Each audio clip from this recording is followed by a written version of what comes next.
We are, of course, this morning coming to you from the Ekurhuleni East College. We're at the Guatema campus in Springs, and we've taken you through. We started outside, we went to air conditioning and refrigeration, and then to the foundry, and now we're in automotive. And this is, of course, what many young people absolutely love. And I'm joined by Zamogwaka Ndwandwe, who's our facilitator here. Thanks so much for welcoming us into your space. And let's start right here with the car. Tell us what we're looking at, Zamo. Okay. First, let me just take this opportunity to say thanks to you.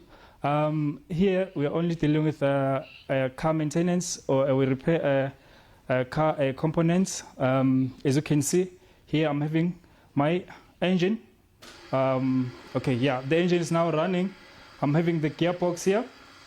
I'm having the diff here, the differential here, and then this is the 4-cylinder engine. As you can see, I'm having 4-cylinder pistons.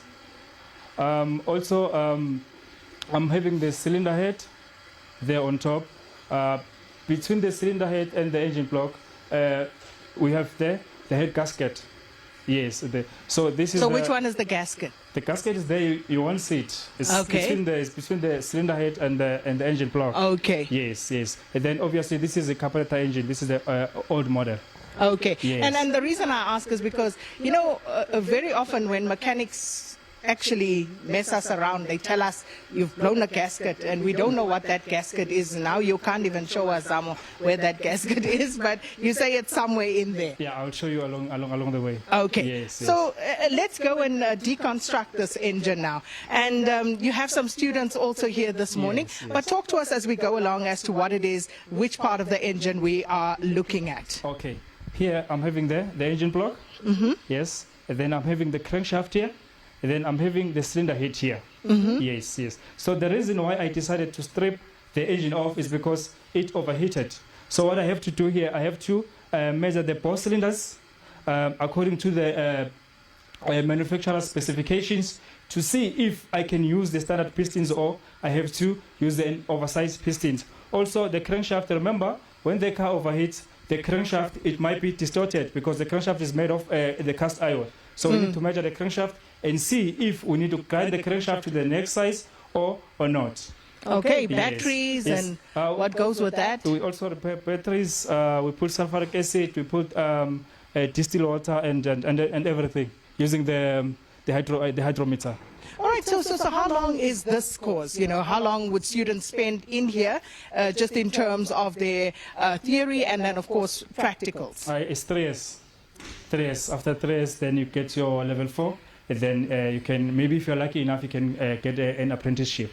So did I see a tire here? What's happening in this station? This is a wheel balancing machine, whereby we need to balance the wheel. Remember, sometimes when you're driving at a certain speed, maybe your car is shaking or is vibrating. And then it means you need to do your wheel balancing. Then you have to put weight on the wheel so that you can get the compatibility.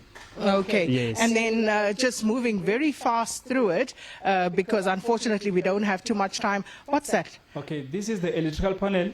If you have a look at the electrical panel, you can see that we have the electrical components that are there in any vehicle. So as you can see, so if ever we're having a problem, maybe with the brake light, then it means you have to trace from the power supply to ACC. From ACC, you go to the fuse box. Then from a fuse box, you go to component. Then from component, you go to the switch until you find the problem. Well, and more components here. Here's the steering rack. Yes. This is steering geometry here.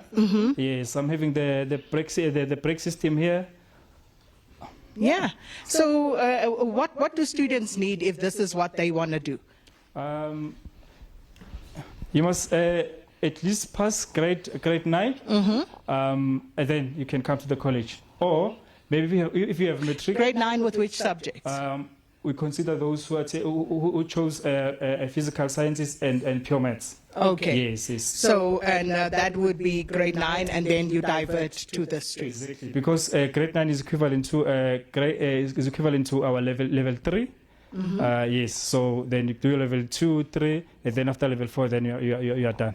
Well, thanks so much. If you could just hand over the mic there to our next guest. And that was, of course, Zamogwake Ndwandwe, who's the facilitator here. And very importantly, as he noted there, grade 9 and with maths and science, and then you are able to branch and pivot into this particular field of study. Well, I'm joined now by Mr. Naphtaly, and he, of course, is going to speak to us about the SETAs and, of course, the important work that SETAs do when it comes to our Department of Higher Education and Training and its offerings. Thanks so much for meeting us here. And Mr. Naphtaly, I just forgot your surname. I apologize for that. I'm profusely looking for your surname, and I will find it, I promise. The acting CEO of merSETA, Naphtaly Mokgotsane. Thanks so much for stopping by. Now, the SETAs. What is the importance of SETAs in terms of our higher education and training? Thank you very much, and good morning to you and the viewers at home.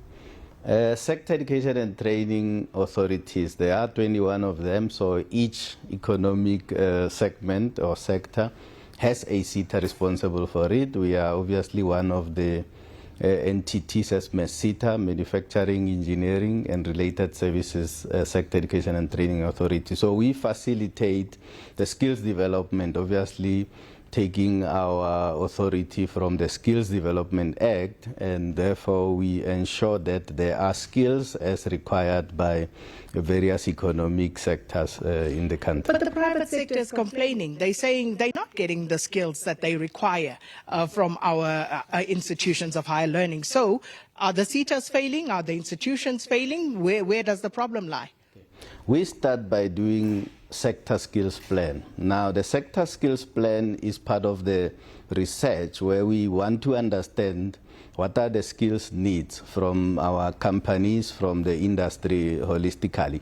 So if that process is not yielding the results, then we may end up with a mismatch in terms of the skills that we supply as SETAs. So that skills development, process has to be correctly done from a sector skills plan, because the plan tells us what is the demand, and therefore from our development of programs, learning programs and implementation of skills development, then we are able to supply the skills that the industry require.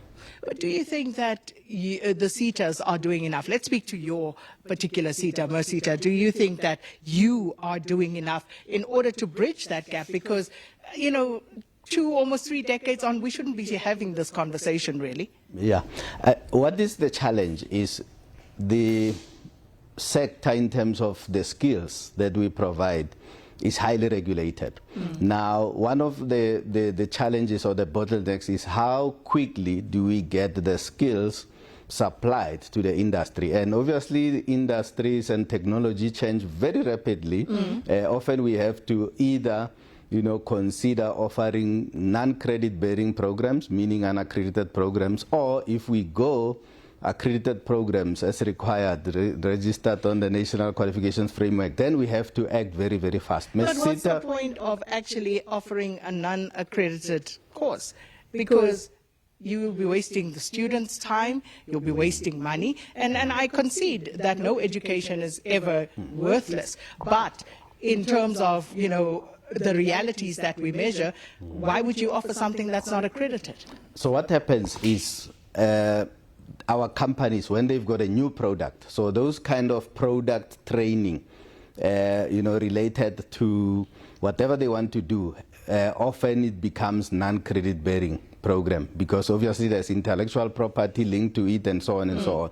But from a SETA perspective, we advocate for credit-bearing programs. These are your apprenticeships, learnerships, obviously internships is meant at increasing the opportunity for employment for graduates. Similarly with skills programs for the workers and the non-credit bearing. Skills programs are obviously credit bearing programs, but we do a combination of what are the needs for the company and therefore what is it that the companies need to do. And just finally, a lot of controversy around SETAs and the work they do, the appointments to the SETA boards and so on. But from your perspective, where do you think the SETAs can do better? We obviously can improve what we do as SETAs, and I wouldn't want to talk on behalf of the minister.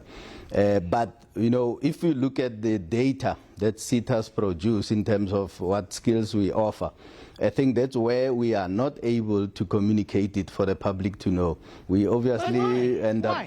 Why can't you communicate it? Why aren't you able to, you know, strike up those partnerships with industry? As I say, you know, we are now decades in the making. It's not good enough. Those excuses don't wash anymore. Yeah. Look, SETAs are built from industry. I mean, as a sector, merSETA, for an example, we've got 6 subsectors. And in our board, there are, you know, sector representatives from the industry and also organized labor. So we are part of the industry. So we work and do our work on behalf of the industry. So the partnerships is obviously one of the models that we use because our programs would require, you know, workplace-based learning. So we have those partnerships, and that's the essence of what we as SETAs do. I tell you what, the minister will be making an announcement later, and yeah, here we are. There's a car here, and I don't know. I know nothing about cars. All I know is how to drive them. Beyond that, really, don't ask me anything. But this is where we're going to leave it here from the automotive sector here at the college. And thanks so much, Zamangusle. Thanks so much, Mr. Mokgotsane, as well. And that's where we're going to leave it. And I hope this was helpful for so many who still don't know what to do. And as the minister was saying, don't just think of TVET colleges as somewhere where you can go if you haven't done well in maths and science, because some of these disciplines actually do require, in fact, most of them do require maths and science. But obviously, as Zamogwake was actually explaining to us earlier, for this sector here with the automotive segment of the college that we visited, you actually can pivot here from grade 9. So that's it from us here this morning. And of course, don't forget, Morning Live will be continuing our focus on higher education and training all of this week. Tomorrow, catch Liesel Wilson, and Leanne will be somewhere else on Thursday.